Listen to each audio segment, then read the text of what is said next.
didukung oleh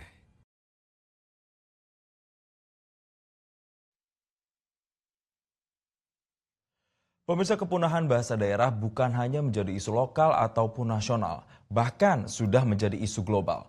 Menurut UNESCO, tiap 2 minggu terdapat satu bahasa daerah di dunia yang punah. Bisa jadi bahasa yang punah tersebut adalah bahasa-bahasa daerah di Indonesia yang pada saat ini banyak berada pada kondisi kritis dan hampir punah. Kita tentu tidak ingin abai terhadap kekayaan budaya yang tiada ternilai harganya bagi bangsa ini. Apalagi sudah diamanatkan dalam Undang-Undang Dasar. Kehilangan satu bahasa daerah saja berarti kita kehilangan budaya dan berbagai kearifan lokal. Untuk itu pemerintah melalui Kemendikbudristek melakukan upaya revitalisasi bahasa daerah. Dan untuk membahas terkait dengan hal ini, kita terhubung secara virtual bersama dengan Kepala Badan Pengembangan dan Pembinaan Bahasa Kemendikbudristek, Bapak Aminuddin Aziz. Selamat bergabung, Pak Aminuddin. Terima kasih, Mas Jason. Ya, Pak Aminuddin, Kemendikbudristek pada bulan Februari 2022 ini meluncurkan program bertajuk Merdeka Belajar episode 17, revitalisasi bahasa daerah. Nah, bisa dijelaskan Pak Aminuddin sebenarnya seberapa penting bahasa daerah sehingga perlu untuk direvitalisasi? Baik, terima kasih Mas Jason. Ini pertanyaan yang sangat mendasar ya terkait dengan fungsi dan status bahasa daerah ini. Pertama, saya ingin mengatakan bahwa bahasa itu, bahasa apapun itu adalah identitas. Bahasa itu adalah kekayaan. Itu satu.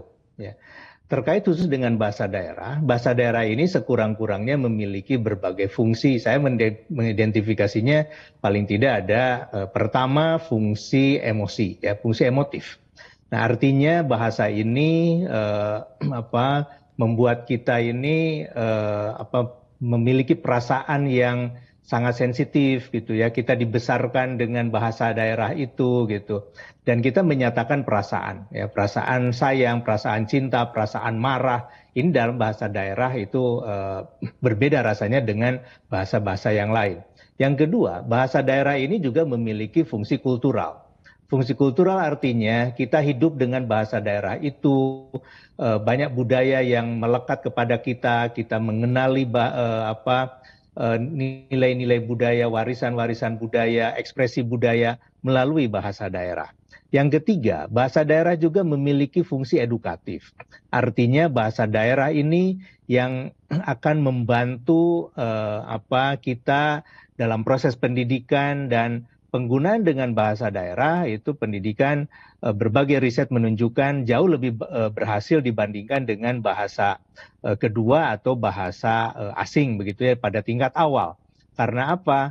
Konsep-konsep itu lebih mudah disampaikan dalam bahasa daerah yang dikenali oleh para pembelajar di tingkat awal. Nah, kemudian fungsi berikutnya adalah fungsi ekonomi.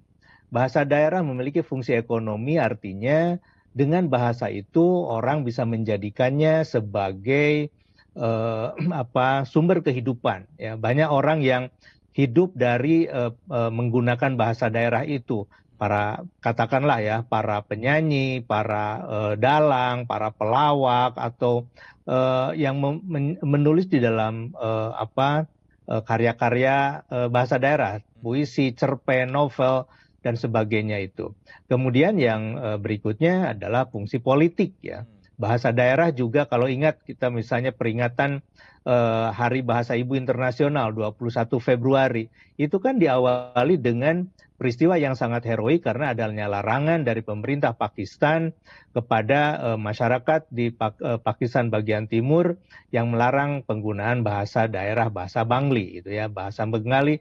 Nah ini kemudian menjadi gerakan politik. Akhirnya kan Pakistan harus kehilangan Bangladesh dan kemudian merdeka. Nah, fungsi-fungsi ini menjadi penting untuk bahasa daerah begitu. Makanya ketika kita melihat adanya pelunturan di dalam bahasa daerah, kita berpikir ini tidak boleh terjadi pelunturan lebih lanjut dan kita harus melakukan revitalisasi. Jadi itu sebetulnya gagasan awalnya, Mas Jason. Baik, Pak Aminuddin, apa sebenarnya keunikan revitalisasi bahasa daerah yang ada pada platform Merdeka Belajar episode 17 ini jika kita bandingkan dengan upaya revitalisasi bahasa daerah sebelumnya, Pak? Ya, kalau dikatakan sekarang ini unik ya, karena memang beda ya dengan pendekatan yang sudah kita lakukan selama ini begitu. Kalau dulu ya, kita bicara tentang pelestarian bahasa daerah itu, kita mendokumentasikan bahasa itu, mendokumentasikan apa istilahnya itu properti dari bahasa itu, unsur bunyi, unsur morfologi, sintaksis begitu. Sekarang kita bukan hanya bicara tentang pendokumentasian ya, tetapi lebih kepada urusan pengembangan ya. Maksudnya adalah bahasa itu akan berkembang manakala dipakai, manakala digunakan. Kalau kita sudah mendokumentasikannya, tapi kemudian tidak dipakai, maka ini kan menjadi masalah karena bahasa itu akan mati. Nah, kita lebih fokus kepada bagaimana bahasa itu digunakan. Itu yang pertama. Yang kedua, ya, pendekatan yang sekarang ini berbeda karena kita berfokus kepada penutur muda. Nah, penutur muda ini kan anak-anak kita yang ada di SD, SMP, begitu. Mereka akan menjadi pemilik masa depan dan mereka didorong, ya, diajak untuk menggunakan bahasa daerah secara lebih luas. Nah, yang ketiganya adalah ya revitalisasi kali ini para pembelajar, para siswa kita, peserta diberi kesempatan yang seluas-luasnya untuk menggunakan bahasa daerah sesuai dengan minat penggunaannya begitu ya. Jadi ada materi-materi yang kita berikan dan itu disesuaikan dengan keinginan mereka. Baik, Pak Aminuddin, tapi kalau kita lihat fenomenanya, sekarang banyak juga anak-anak muda yang beranggapan bahwa menggunakan bahasa asing itu lebih keren dibandingkan dengan bahasa daerah. Nah, bagaimana posisi bahasa daerah di tengah fenomena seperti ini, Pak, sebenarnya? Ya, ada pendapat yang mengatakan begini kan, kalau misalnya kita perkuat literasi di dalam bahasa sebuah bahasa gitu ya, maka literasi dalam bahasa lain itu akan ketinggalan gitu ya. Jadi semakin literat kita dalam sebuah bahasa, maka yang bahasa lain itu akan menjadi berkurang. Nah, tentu ini ya sesuatu yang harus kita eliminasi ya, pandangan seperti ini karena bahasa daerah dengan fungsi-fungsi yang tadi saya sampaikan itu berbeda fungsinya dengan bahasa asing ya. Bahasa asing itu untuk kepentingan global. Nah, dalam kaitan ini ya yang harus dikemukakan adalah bagaimana sikap bahasa dari orang-orang yang memiliki bahasa daerah atau bahasa nasional. Dan rasa yang mengatakan bahwa berbahasa asing itu jauh lebih keren, itu justru memang menjadi salah satu penyebab kepunahan bahasa apapun. Baik itu bahasa daerah maupun bahasa asing, bahasa nasional gitu. Nah, inilah yang kita dorong ya supaya ada kebanggaan yang muncul kembali dari para penutur bahasa daerah tentang bahasanya itu gitu. Baik. Kita kembali lagi Pak ke bahasa daerah. Dari 718 bahasa daerah yang ada di Indonesia, ini datanya 29 bahasa daerah berstatus terancam punah, 8 bahasa berstatus kritis dan 11 bahasa mengalami kepunahan. Selain ada gempuran tadi atau bahasa asing yang kemudian banyak digunakan, apalagi Pak faktor-faktor yang menyebabkan kepunahan bahasa daerah di Indonesia, Pak? Ya, tadi saya sudah menyebutkan salah satunya ya, sikap bahasa. Melihat bahasa kita tidak keren lagi ya, bahasa daerah kita dianggap kampungan kalau berbahasa daerah gitu. Padahal tidak ya, karena fungsi yang berbeda itu. Yang kedua, yang bisa menjadi faktor penyebab kepunahan sebuah bahasa daerah itu adalah faktor migrasi ya. Nah, migrasi ini dari satu kampung ya, kampung halaman kita biasa menggunakan bahasa daerah. Tetapi ketika ada tuntutan kita pindah ke kota lain bahkan atau ke negara lain karena tuntutan pendidikan, karena tuntutan keluarga, karena tuntutan pekerjaan, maka itu kita tidak lagi secara intensif menggunakan bahasa daerah. Dan ini menjadi faktor yang akan mengurangi daya hidup dari bahasa daerah itu. Yang ketiga, yang menjadi faktor penyebabnya adalah adanya kawin campur ya, kawin silang gitu dari mereka yang berbeda bahasa. Ibunya berbahasa A, bapaknya berbahasa B. Ketika mereka berkomunikasi dalam keluarga, membesarkan anak, ya setelah anaknya lahir, ada pilihan bahasa A atau bahasa B. Kalau misalnya kemudian ya bersepakat, ya sudah tidak bahasa A, tidak bahasa B, maka menggunakan bahasa C, katakanlah bahasa nasional. Maka itu artinya anak mereka akan menjadi generasi pertama yang kehilangan kemampuan berbahasa ibu dan sekaligus bahasa daerahnya begitu. Baik. begitu. Nah, nanti akan saya tanyakan bagaimana peran dari pemerintah daerah untuk bisa merawat bahasa daerah dan apa sebenarnya dampak yang bisa masyarakat rasakan ketika merawat bahasa daerah. Kita akan kembali dan lanjutkan perbincangan ini usai jeda. Pemirsa tetaplah bersama kami.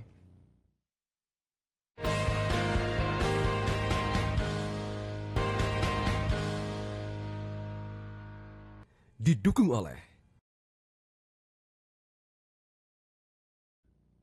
Anda kembali bersama kami pemirsa dan masih melanjutkan perbincangan terkait dengan revitalisasi bahasa daerah bersama dengan Kepala Badan Pengembangan dan Pembinaan Bahasa Kemendikbudristek Bapak Aminuddin. Pak Aminuddin, melanjutkan pertanyaan saya di segmen sebelumnya. Sejauh ini bagaimana peran pemerintah daerah dalam upaya perlindungan bahasa daerah di Indonesia, Pak?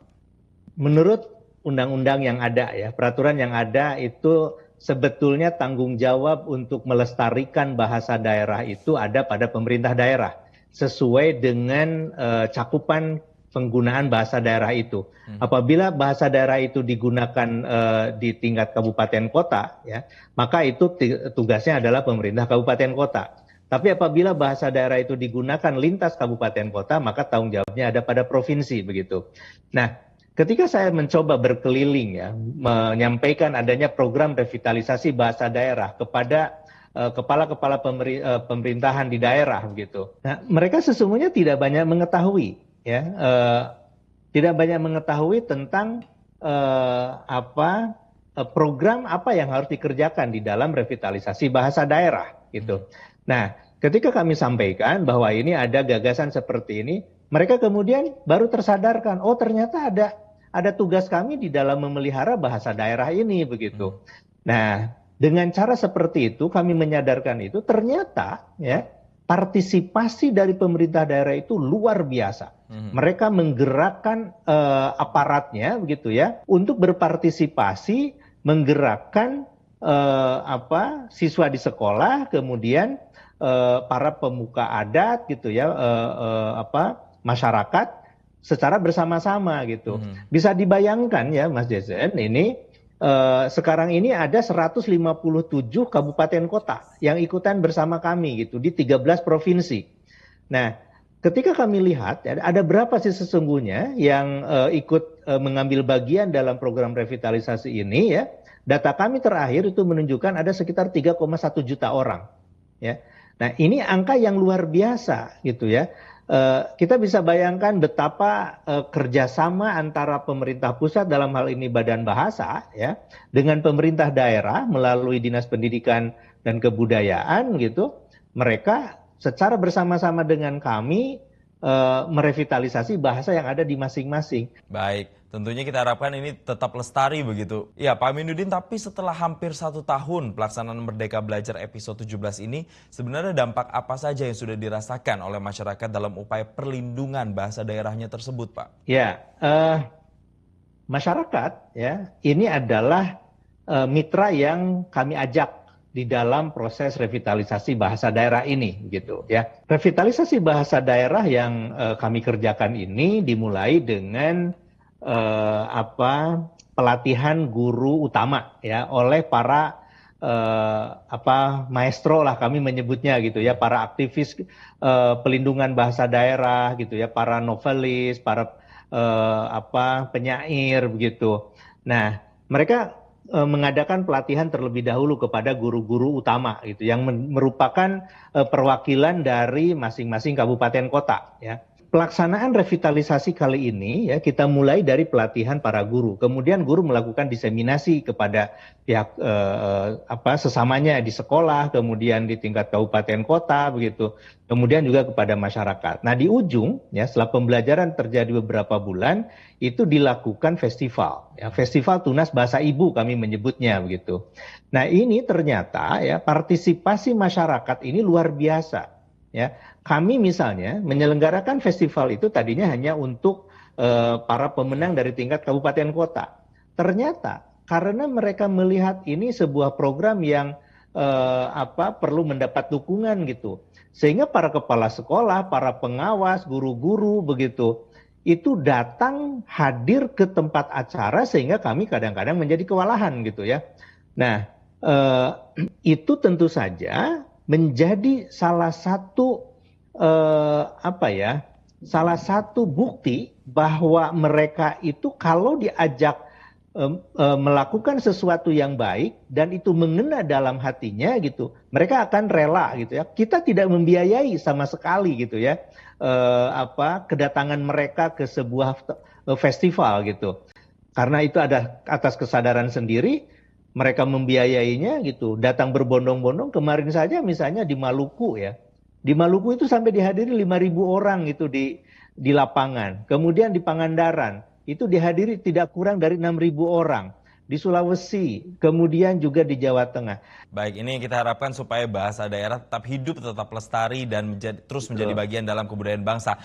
Pak Aminuddin, terakhir, bagaimana dengan rencana Kemendikbudristek dalam revitalisasi bahasa daerah di tahun depan, Pak? Ya, tahun depan ini kita karena melihat keberhasilan tahun ini ya, tahun 2022, 2023 kita akan merevitalisasi sekurang-kurangnya 59 bahasa daerah, jadi bertambah 20 bahasa gitu, dan akan dilaksanakan di 22 provinsi. Ini kita tambah karena kita semakin yakin bahwa program ini besar sekali dirasakan manfaatnya oleh masyarakat begitu. Baik, semoga dengan upaya-upaya dan strategi yang dilakukan ini bahasa daerah tetap menjadi bagian dari kultur budaya bangsa kita yang harus tetap kita jaga dan kelestariannya akan kita teruskan sampai dengan generasi-generasi berikutnya. Sekali lagi terima kasih pembahasannya Kepala Badan Pengembangan dan Pembinaan Bahasa Kemendikbudristek Bapak Aminuddin Aziz yang telah bergabung bersama kami dan selamat beraktivitas kembali. Terima kasih, Mas Jason. Dan pemirsa, demikian dialog kami terkait dengan revitalisasi bahasa daerah, namun pastikan Anda tetap bersama kami di Metro TV.